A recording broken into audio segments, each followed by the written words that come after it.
कवि वाल्मीकि जी ही इस कलयुग में गोस्वामी तुलसीदास जी के रूप में जन्मे और उन्होंने मानव जाति के उद्धार के लिए संवत 1631 में रामचरितमानस की कथा का आरंभ किया। गोस्वामी जी स्वयं कहते हैं कि 4 वेद, 18 पुराण और सभी शास्त्रों को पढ़ने का फल आपको रामचरितमानस से मिल जाता है। राम जी की कथा सबसे पहले शिव जी माता पार्वती को सुनाते हैं। रामचरितमानस के बालकांड में आपको बहुत सारी कथाएं मिल जाएंगी, जैसे सती माता का भ्रम और उनके द्वारा राम जी की परीक्षा, शिवजी द्वारा सती माता का त्यागा जाना, सती माता का दक्ष यज्ञ में जाना और पति के अपमान से दुखी होकर योगाग्नि से देह त्यागना, और फिर पार्वती जी का जन्म और शिव विवाह। परंतु राम जी के अवतार लेने के 2 मुख्य कारण रामचरितमानस में आप जान पाएंगे। पहला, मनु और शत्रुपा का 10,000 वर्षों तक का कठिन तप, जहां वो प्रभु से कहते हैं कि हमें आप जैसा पुत्र प्राप्त हो, जिसके उत्तर में करुणा निधान भगवान कहते हैं, ऐसा ही हो हे राजन, मैं अपना समान कहां जाकर खोजूं? अतः स्वयं ही आकर तुम्हारा पुत्र बनूंगा। और दूसरा कारण नारद मुनि का भगवान विष्णु को दिया गया श्राप।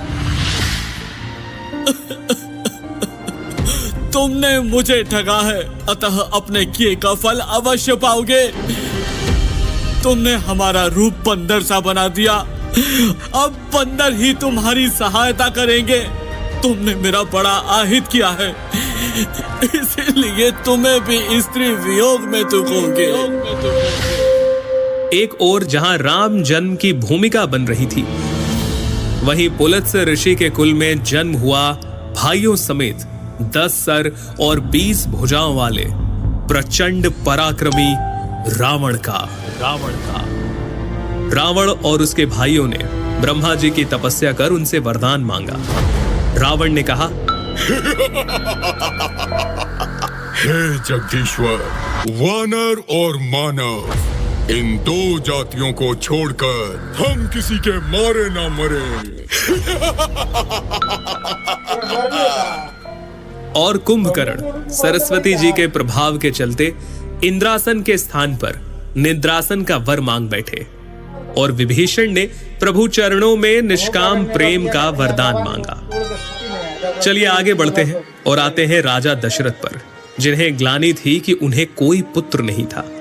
गुरु वशिष्ठ के कहे अनुसार महाराज दशरथ ने ऋषि श्रृंगी को बुलाकर पुत्र कामेष्ठी यज्ञ किया, जहां अग्निदेव स्वयं हाथ में चरु यानी कि खीर लिए प्रकट हुए, और इस खीर के प्रभाव से तीनों रानियां यानी माता कौशल्या, माता कैकेयी और माता सुमित्रा गर्भवती हुईं, और चैत्र मास के शुक्ल पक्ष की 9वीं तिथि को दोपहर के समय प्रभु श्री राम का प्राकट्य हुआ। 9वीं तिथि मधुमास पुनीता, 9वीं तिथि मधुमास पुनीता, शुक्ल पक्ष अभिजीत हरि प्रीता, मध्य दिवस अति शीत न घामा, पावन काल लोक विश्रामा। राम सिया राम बोलो, राम सिया राम बोलो, राम सिया राम बोलो राम। इसके आगे क्या क्या हुआ, प्रभु ने क्या क्या लीलाएं की, हम आपको